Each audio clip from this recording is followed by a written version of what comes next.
കർത്താവിൽ വാത്സല്യമുള്ളവരെ, നാം പരിശുദ്ധ നോമ്പിലേക്ക് പ്രവേശിക്കുകയാണല്ലോ. ഈ നോമ്പിൻ്റെ ദിവസങ്ങളിൽ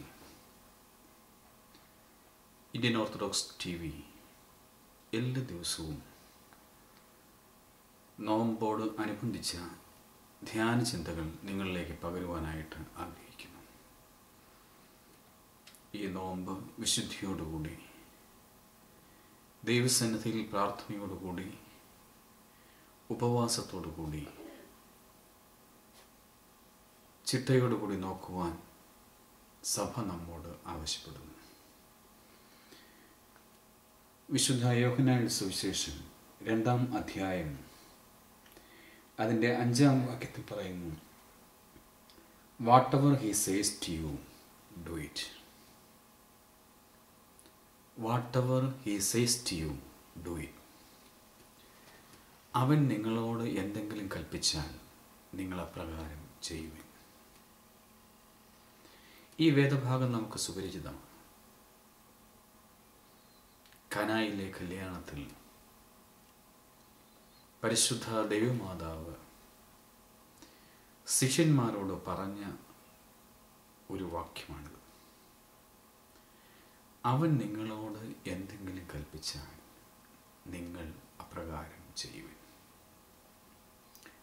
നമ്മുടെ ജീവിതത്തിൽ പരിശുദ്ധ സഭ നമ്മോട് ആവശ്യപ്പെടുകയാണ്, ഈ വരുന്ന 50 ദിവസങ്ങൾ ഉപവാസത്തിൻ്റെയും പ്രാർത്ഥനയുടെയും നോമ്പിൻ്റെയും ദിവസങ്ങളായി ചിട്ടയായിട്ട് നാം അനുഷ്ഠിക്കുന്നുണ്ടെങ്കിൽ അതിൻ്റെ അനുഗ്രഹങ്ങൾ വ്യക്തികളായി നമുക്കും നമ്മുടെ കുടുംബത്തിനും സഭയ്ക്കും സമൂഹത്തിനുമൊക്കെ അതിന് നന്മയായിട്ട് ഭവിക്കും. ഈ ലോകത്തിൻ്റെ ഭൂമിയുടെ മുകളിലേക്കൊന്ന് ഉയർന്ന ഉയരങ്ങളിൽ നിന്ന് നോക്കിയാൽ, പ്രത്യേകിച്ച് സന്ധ്യാസമയത്ത് നോക്കിയാൽ, ഈ ലോകത്തിൻ്റെ വിവിധ ഭാഗങ്ങളിൽ, ഭൂമിയുടെ വിവിധ ഭാഗങ്ങളിലായിട്ട് ദീപങ്ങൾ തെളിഞ്ഞു നിൽക്കുന്നതായിട്ട് കാണാം. ലൈറ്റുകൾ തെളിഞ്ഞു നിൽക്കുന്നു. ഇതൊരു ചങ്ങല പോലെ ബന്ധിക്കപ്പെട്ടിരിക്കുകയാണ്.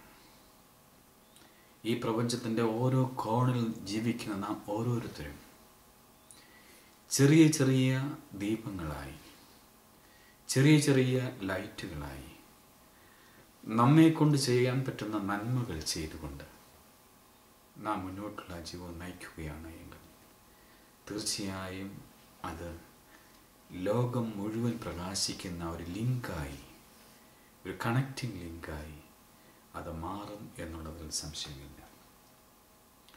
സഭ നമ്മോട് ആവശ്യപ്പെടുന്നു, ഈ നോമ്പിൻ്റെ ദിവസങ്ങൾ ഉപവാസത്തോടും പ്രാർത്ഥനയോടും ചിട്ടയായ ചര്യയോടും കൂടെ മുന്നോട്ട് പോകണം എന്ന്. നാം അത് അനുഷ്ഠിക്കുന്നുണ്ടോ എന്നുള്ളതാണ് ചോദ്യം. മാതാവ് ശിഷ്യന്മാരോട് പറഞ്ഞു, അവൻ നിങ്ങളോട് എന്തെങ്കിലും കൽപ്പിച്ചാൽ നിങ്ങൾ അപ്രകാരം ചെയ്യുവിൻ എന്ന്. കർത്താവ് പറഞ്ഞു, ഈ ഒഴിഞ്ഞ കൽപാത്രങ്ങളിൽ വെള്ളം നിറയ്ക്കുവിൻ. ശിഷ്യന്മാർ അതേപടി അനുസരിച്ചു. പ്രിയമുള്ളവരെ, മാതാവിൻ്റെ വാക്ക് കേട്ട് കർത്താവ് പറഞ്ഞതനുസരിച്ച് ഒഴിഞ്ഞ പാത്രങ്ങളിൽ പച്ചവെള്ളം നിറച്ചപ്പോൾ പിന്നീടത് രുചികരമായ ഏറ്റവും മുന്തിയ വീഞ്ഞായിട്ട് മാറി. ഇവിടെയാണ് സഭയുടെ കൽപ്പന, ദൈവത്തിൻ്റെ കൽപ്പന, യേശുക്രിസ്തുവിൻ്റെ വാക്കുകൾ, പരിശുദ്ധ ദൈവമാതാവിൻ്റെ വാക്കുകൾ അതേപടി അനുസരിക്കേണ്ടതിൻ്റെ ആവശ്യകത. സഭ നമ്മോട് പറയുന്ന ഈ ഒരു ചിന്ത ഈ നോമ്പിൻ്റെ ദിവസങ്ങൾ നമുക്ക് നമ്മുടെ ജീവിതത്തെ മുഴുവൻ മാറ്റുന്ന ഒരു അനുഭവമാക്കി തീരുവാൻ ഇടയാകട്ടെ. നിങ്ങൾ അവിവേകികളെപ്പോലെ ആകാതെ വിവേകികളെപ്പോലെ ജീവിക്കുവാൻ ശ്രദ്ധിക്കുവാൻ. ഇപ്പോൾ തിന്മയുടെ ദിനങ്ങളാണ്. നിങ്ങളുടെ സമയം പൂർണ്ണമായി വിനിയോഗിക്കുക. നമ്മുടെ ജീവിതത്തിൽ ദൈവം തമ്പുരാൻ നമുക്ക് നൽകിയിരിക്കുന്ന ആയുസ് അത് പൂർണ്ണമായി വിനിയോഗിക്കുവാൻ, നല്ല അർത്ഥത്തിൽ വിനിയോഗിക്കുവാൻ നമുക്ക് സാധിക്കണം. അടുത്ത നിമിഷം നമുക്ക് ഈ ലോകത്തിൽ ജീവിക്കുവാൻ സാധിക്കുമോ എന്ന് നമുക്കറിയില്ല. തന്നിരിക്കുന്ന ആയുസ് ഭംഗിയായി പൂർത്തീകരിക്കുവാൻ, ദൈവഹിതപ്രകാരം പൂർത്തീകരിക്കുവാൻ നമുക്ക് സാധിക്കണം. അതാണ് നമ്മുടെ മനുഷ്യജീവിതത്തിൻ്റെ അർത്ഥം എന്നുള്ളത്. നിങ്ങളുടെ സമയം പരിപൂർണമായി പ്രയോജനപ്പെടുത്തുക. അത് പ്രയോജനപ്പെടുത്തുന്നില്ല എങ്കിൽ ഭാവിയിൽ നമുക്ക് ദുഃഖിക്കേണ്ടതായിട്ട് വരും. ഈ ഫ്രാക്ഷൻ ഓഫ് സെക്കൻഡ് ഇനി നമ്മുടെ ജീവിതത്തിൽ ഒരിക്കലും ഉണ്ടാകില്ല. ഈ സമയം നാം ചെയ്യാനുള്ളതാണ്. യഥാസമയം നാം ചെയ്യുന്നുണ്ടായിരിക്കും. തീർച്ചയായിട്ടും നമ്മുടെ ജീവിതത്തിന് അർത്ഥം കൈവരിക്കും എന്നുള്ളത് ഓർക്കുക. ലഭിക്കുന്ന അവസരങ്ങൾക്ക് അവധി പറയുവാനായിട്ടിടയാമില്ല. ഇനിയൊരിക്കലും നമുക്ക് ഇങ്ങനെയുള്ളൊരു അവസരം ലഭിച്ചു എന്ന് വരികയില്ല. ആ അവസരങ്ങൾ പരമാവധി വിനിയോഗിക്കുമ്പോഴാണ് നമ്മുടെ ജീവിതം അർത്ഥപൂർണമാകുന്നത്. നമുക്ക് ലഭിക്കുന്നതായ അവസരങ്ങളെ നാം വിലയിരുത്തണം. വിലയിരുത്തുക മാത്രമല്ല, സഭയ്ക്കും സമൂഹത്തിനും ദേശത്തിനും കൊള്ളാകുന്ന രീതിയിൽ അത് വിനിയോഗിക്കുവാനായിട്ട്, ഉപയോഗപ്പെടുത്തുവാനായിട്ട് സാധിക്കണം. ഇല്ല എങ്കിൽ പിന്നീട് നമുക്ക് അതിനെക്കുറിച്ച് ദുഃഖിക്കേണ്ടതായിട്ട് വരും. എത്ര കാലം ജീവിച്ചു എന്നുള്ളതല്ല പ്രധാനം. പ്രിയമുള്ളവരെ, എത്ര കാലം ജീവിച്ചാലും എങ്ങനെ ജീവിച്ചു? ദൈവഹിതപ്രകാരമാണോ ഞാനും നിങ്ങളും ജീവിക്കുന്നത് എന്നുള്ളത് ഓർക്കുക. സമയത്തെ കൊല്ലുന്നവരായിട്ട് നാം മാറരുത്. തള്ളി നീക്കുവാനുള്ളതല്ല ഈ ജീവിതം. ദൈവം തമ്പുരാൻ ദാനമായി നൽകിയിരിക്കുന്ന ഈ ജീവിതം അനുഭവിക്കുവാനുള്ളതാണ്. സന്തോഷത്തോടുകൂടി ദൈവസന്നിധിയിൽ നന്ദി അർപ്പിച്ച് ജീവിതം പൂർത്തീകരിക്കുവാനായിട്ടാണ് ദൈവം നമുക്ക് ആയുസ് നൽകിയിരിക്കുന്നത്.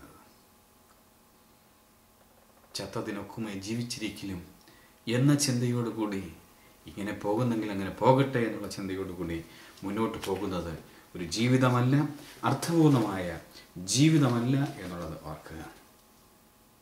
പ്രിയമുള്ളവരെ, നമുക്ക് ദൈവം തമ്പുരാൻ നൽകിയിരിക്കുന്ന ആ സമയം അത് ഭംഗിയായിട്ട് വിനിയോഗിക്കുവാനായിട്ട് കഴിയണം. ചില അവസരങ്ങളിൽ നാം പറയാറുണ്ട്, സമയം പോകുന്നില്ല. ചില അവസരങ്ങളിൽ നാം പറയും, സമയം പോയത് അറിഞ്ഞില്ല എന്ന്. എന്താണ് ഇങ്ങനെ പറയാൻ കാരണം?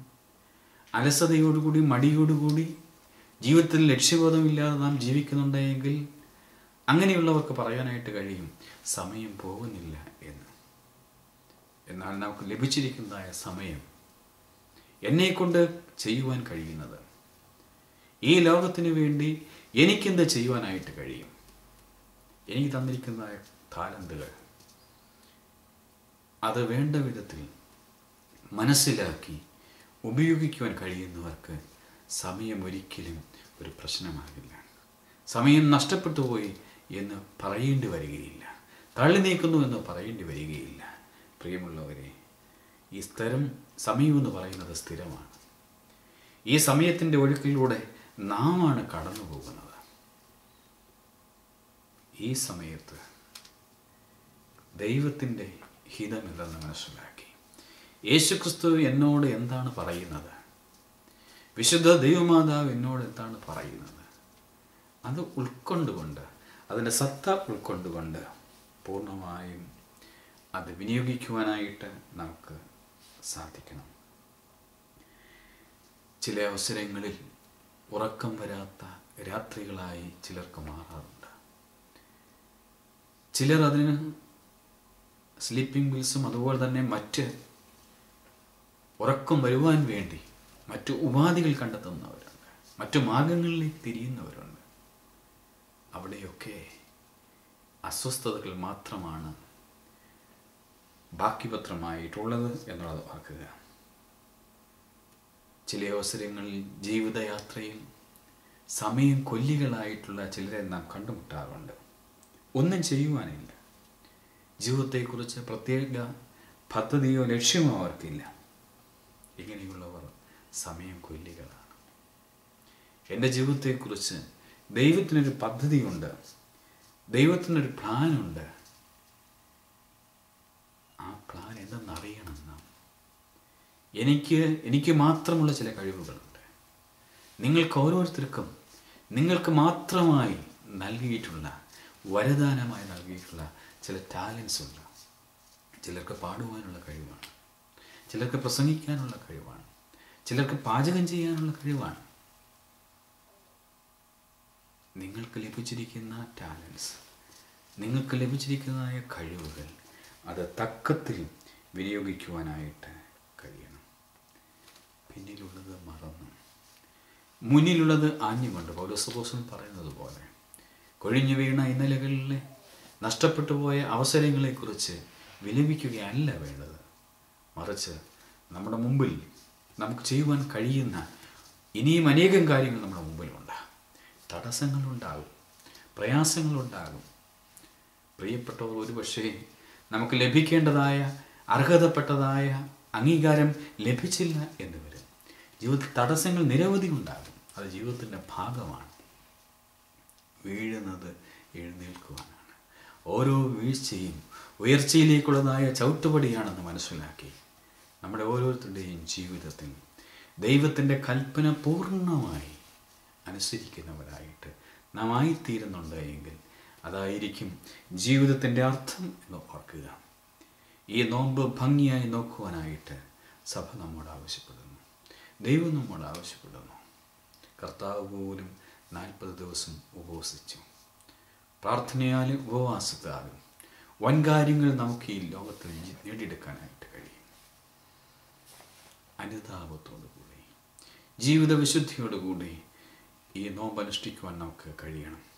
What ever he says do it. അവൻ എന്ത് തന്നെ നിങ്ങളോട് കൽപ്പിച്ചാലും അനുസരണയോടുകൂടി, ചോദ്യം ചെയ്യാതെ, വിശ്വാസത്തോടുകൂടി അനുഷ്ഠിക്കുക. അതാണ് ഒരു ഭക്തൻ്റെ കടമ. സഭ നമ്മോട് ആവശ്യപ്പെടുന്നത് ഈ ഒരു ഭക്തിമാർഗത്തിൽ വിശുദ്ധിയോടുകൂടി ഈ നോമ്പ് അനുഷ്ഠിക്കുവാൻ ദൈവം തമ്പുരാൻ നമുക്ക് ഇടയാകട്ടെ.